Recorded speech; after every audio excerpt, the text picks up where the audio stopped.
Hello, welcome to my first ever podcast. So, hopefully, as time goes on, there'll be improvements in the way I talk, or sounds and backgrounds, or probably even using better podcast system. Anyway, who am I? I am the unknown customer. I am the customer that you don't know. I'm the person on the street that you just walk past. I'm just a human being, really. So, let's talk about my adventures this week. So, I went with my friend, we went for a dinner bought via Groupon, not sponsored by Groupon. And we sat down, very nice restaurant, very nice. On an all paying time, it's quite expensive, but hey, Groupon, anybody can get in. So sitting there, minding our own business, trying to work out what to eat in that restaurant. But the food was limited, obviously, because it's Groupon.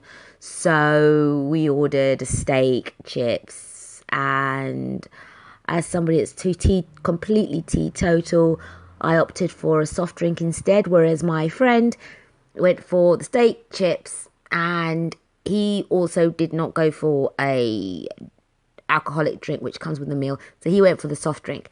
But anyway, that's not here nor there. So anyway, sitting there, waitress comes over and then for some reason looks at me first. So I've no idea, but she looks at me first and she said, what would you like to order? So I said to her, okay, steak, chips, and a Coke. And then she went on to say, do you want salad or steak? And I got a bit confused at this point because from the picture on the Groupon thing, it did say steak, chips, and an alcoholic drink. I then said to her, no, steak and chips. And then she went to say to me, do you want the chips? Do you want the chips first? Or do you want the steak first? So at this point, I'm thinking, I'm either losing the English language here, or either I haven't been to many restaurants in a while. Well, I did go to one like a few days before. That maybe in that small gap, they changed their system in how food is delivered to your table. So anyway, the lovely lady, that's what I said to her, but in my head I was like, well, I'm not sure if I should swear. I should start swearing it on the podcast. But in my head, I was just like, honey, sweetie, don't mess with me. So I said to her, well, doesn't it come all on the same plate? And then she brought up the salad again because she was like, do you want salad or steak? Again, I was like, no, steak and chips. So anyway, so this conversation kind of dragged on for another 10, 15 minutes because I didn't want her to go without my full understanding of what I was going to get on my plate, because I was expecting steak, chips, and a Coke. So I asked my friend, maybe there's a mistranslation here. He should step in and figure out, because at this point he's like laughing, so I'm thinking, okay, it's your turn, you try and translate what this lady's saying. So she repeated the same thing to him. He was just as confused, and then it was like, okay, we're gonna have to step this another level up.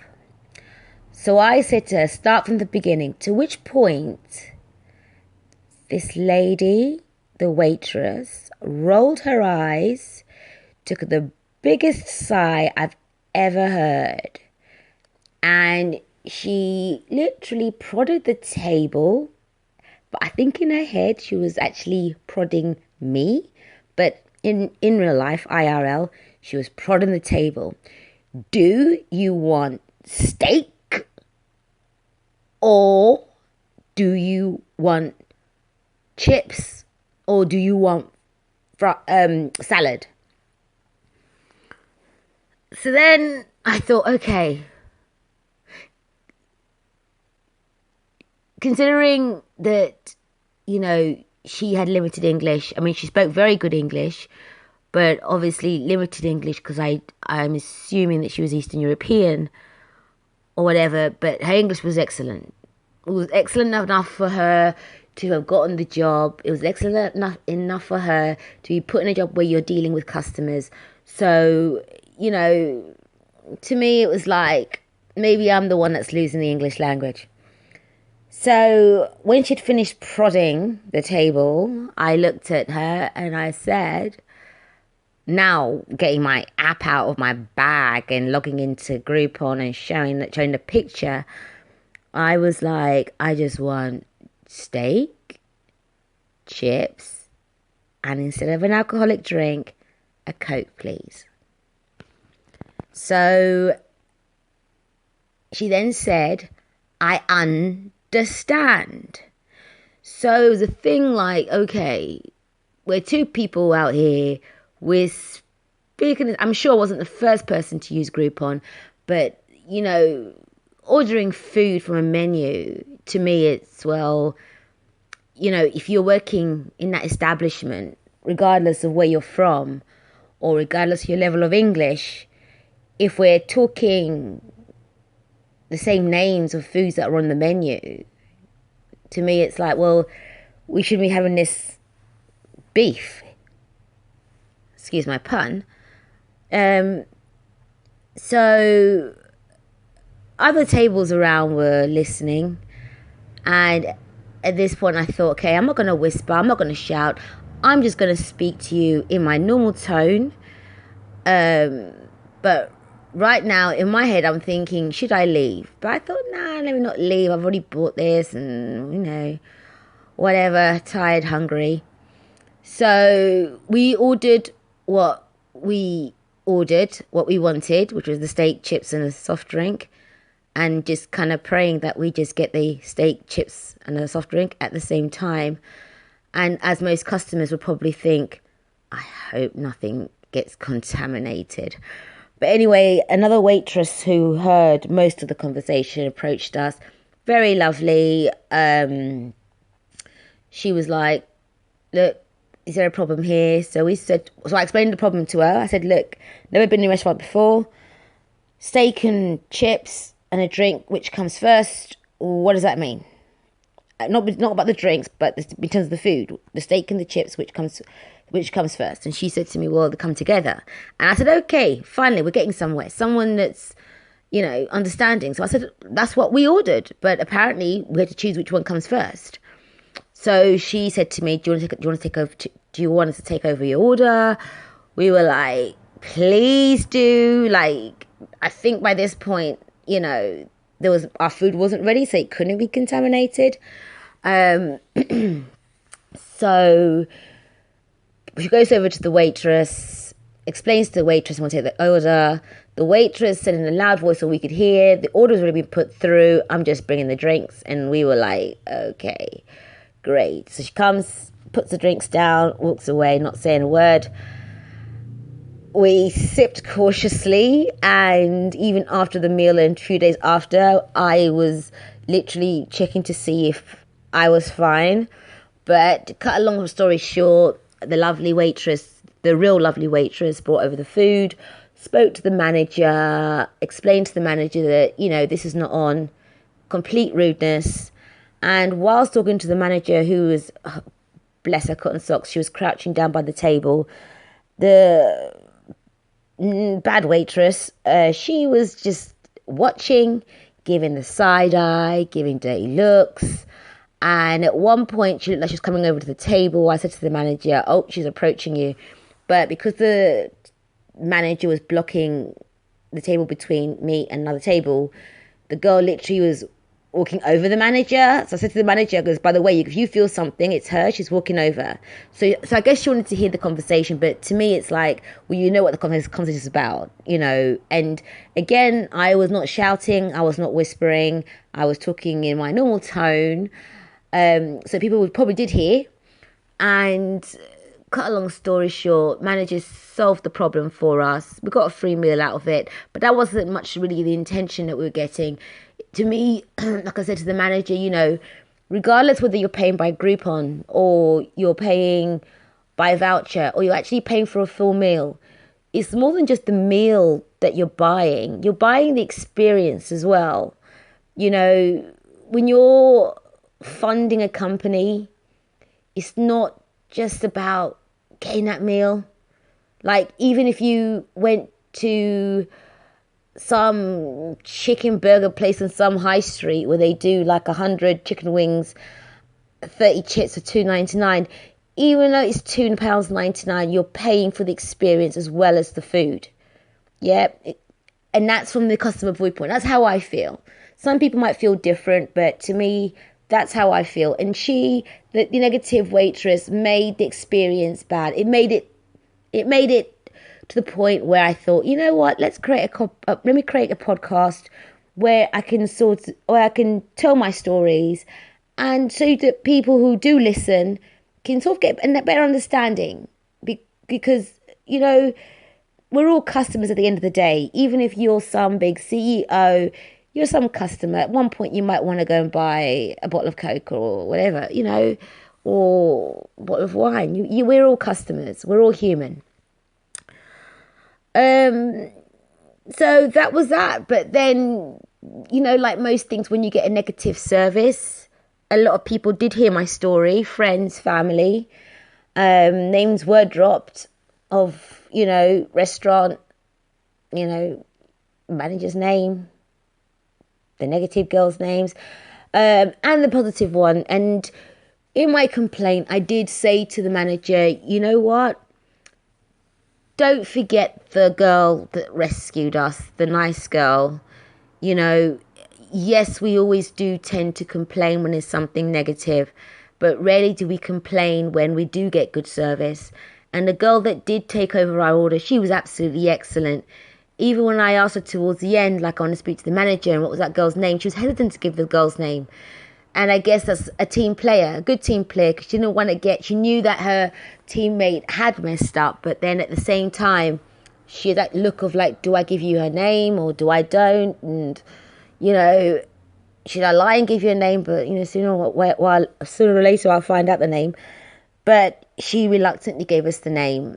And, you know, more power to her.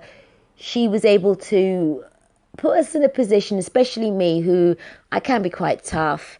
She actually made me sit down and to continue the experience, which ended up being good in the end, except for the entertainment, because now the negative girl became our our entertainment the whole evening while we're there, because of the dirty looks and, you know, everything. At one point I even said, I hope I get home safely, because this girl technically is behaving in a way where the job is not important to her, or I don't know. But, you know, at the end of the day, I've worked in customer service before, or a customer service environment, and one thing I did learn is that no matter what problems you're having on the outside, no matter what problems even you're having internally with your teammates, your manager, when a customer comes to your face, that's not our fault. We didn't create that. Don't take it out on us. We shouldn't know that you're going through something, because at the end of the day, you know, we're paying money for it, for the food. We're paying money for the experience. And then also, we're paying money to you, for you to get paid.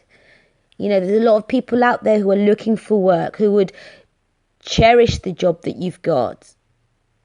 But if you show that you don't want the job, then leave. That's why I always say to people, if you hate your job, leave, because nothing's worse than taking it out on innocent people, be it your team members or being it to customers, internal customers or external customers. We've all got feelings. We all want to be treated nicely. That's the name of the game, treated nicely. So, what other stories have I got for you? Oh gosh, my local post office. It's I went to go and collect an Amazon delivery. I love that service of Amazon delivery. Yep, just take it to the post office. I'll pick it up.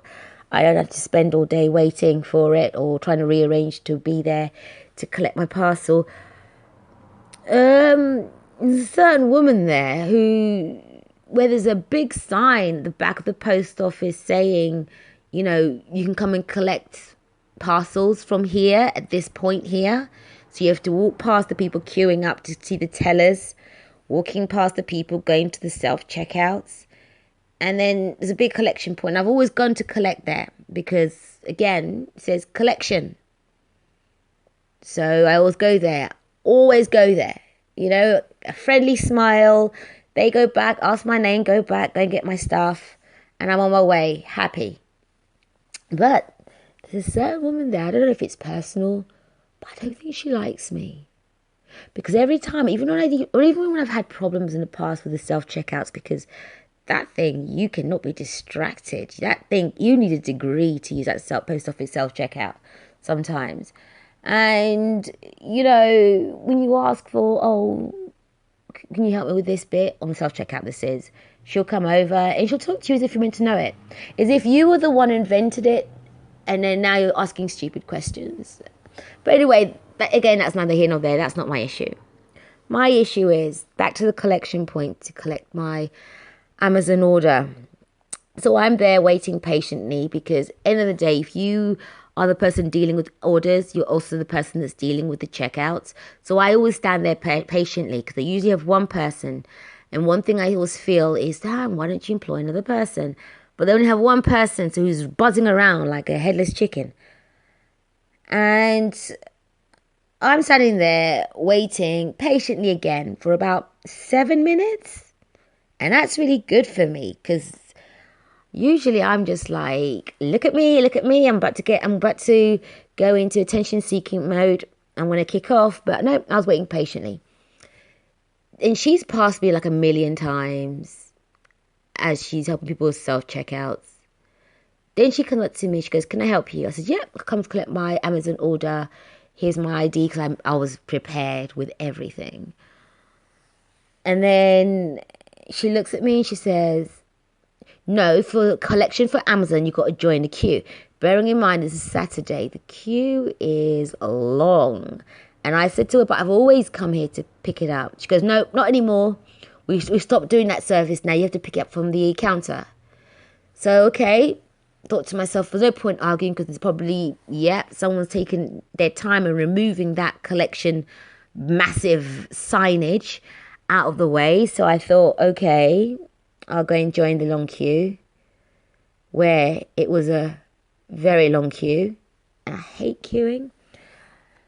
So ended up getting so halfway through waiting for the queue, I kind of started thinking, how important is this product for me? Do I need it now or can I come another time? And I looked up the queue and I thought it's not worth the hassle.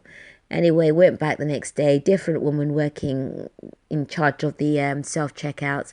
Surprisingly enough, she was able to bring me my order. And I just thought, that woman must hate me personally. I don't know why. I haven't got a signage on my head saying that I'm going to do future podcasts. Funny enough, today, went into Tesco and went to go and pay for my goods whilst carrying a heavy basket, mainly of bottles and bottle detergent and stuff like that. So, my arm got a good workout today. Woman in front of the till, this old lady, bless her. So she was like, the woman said after scanning her stuff, do you have a loyalty card? And the old lady was like, oh, yeah, I do have one. And then she was all proud. She was like, oh, yeah, I do have one. So she went into it. She dug into her little purse, into her little handbag, got out a little purse. She was going through every section of the purse. She couldn't find that loyalty card. And she was like, oh, I know it's here somewhere. And I'm thinking, okay, I know you're old and you're cute. And you've actually made me smile. I'm just smiling because she was just all proud of the whole having the loyalty card and wanting to really show it. So I'm just standing there watching, and she's like going through every little bit, every little slot in the handbag. Then she starts rummaging through her bag, and the And the, what do you call it, the checkout woman, I think she was a bit peed off. She must have get this all the time of people going like, oh yeah, I got my purse out, take it out, like people who are not prepared.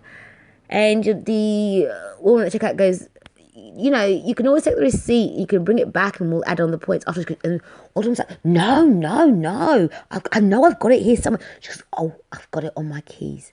Now, because she had emptied out her bag and had messed up the order of her bag, like literally we had to start all over again. Now this point I was thinking, oh my gosh, please stay cute, because right now I don't get it. So I had a quick look at the, when you can see the amount she had to pay, and it was like £2.72, and I thought, oh my gosh, all this for those little, I don't know how much Tesco points are, but just for those little points, all that. But I thought to myself, you know what, I can't be horrible to her, I can't be angry, I can't be frustrated, This old woman, she was just so flustered and everything like that, and it was just like lastminute.com, as in not the website, but just that saying. And but the thing is, I looked behind me because now there was a queue, and the thing is, I think everyone felt that same warmth to this old woman, because for some reason she got a pass. She got the green light. Take your time, honey. Just take your time. However points that is for the £2.72. It's okay. Take your time. So then she merged with her car keys, a bunch of keys, and the Tesco woman like zapped it. And the thing is, because my turn was next, the woman, checkout woman was like, I'm sorry for the delay, but she said it in a way where it was like she was angry with the woman before, the old woman. And I was like, no, don't worry. And I thought to myself, oh gosh, you know what? If you say it in that way, you actually sound quite patronising. So it was no win-win situation. But to me, shout out to that woman in Tesco. And for the woman that's checkout, you know what? Give old people a break. Sometimes. Oh dear. So when I went to Tesco, I was going to get like 2 items. I wasn't doing some massive grocery shopping. And oh my gosh, all you other customers out there rushing around like headless chicken, arguing with your partners, and all in time for Christmas. Listen, Christmas is still a while from now. It's still a while. People are like bumping into people and everyone's like grumpy. But I'm one of those people too. I've got that grumpy face. But I think that's what I call my resting bitch face. And I've noticed that I think other people have that same condition. But anyway, I hope to, it's come to the end of my podcast, my first ever one. Hopefully, if I continue to do this, you'll listen to the first one again and say, gosh, you were awful. Gosh, you were stuttering. But I'd just like to add, the stutter is a family thing. We do have certain words that we can't say. But I can say it now because I'm thinking about it. But like words like sausages, if I say it in a normal tone, like it just appears, it would be like sausages. So yeah. So with the stutter, that may not improve. It's just the fact that it's a family thing. But listen out for my podcast next week, and then I'll tell you some more adventures and all the rest of it. But to all the small businesses out there, I'm hollering for you, but one thing I will say is service with a smile. It goes a long way. When that customer comes in, don't be all grumpy or not wanting to talk to them. Leave that to the big companies out there. They can survive. They've got money. But to all the small businesses out there, your small boutiques or your small cafes, make us feel grateful that we walked into your place and not to some big establishment. Yeah, because we need to all support small businesses. So one thing you tell your workers, smile, service with a smile. Even if you're unhappy, bad mood, just turn the corners of your mouth up, show a bit of teeth, That's all it needs. Non communication. No, non-verbal communication. I'm not drunk, I'm not high, I'm not anything. I am just the unknown customer.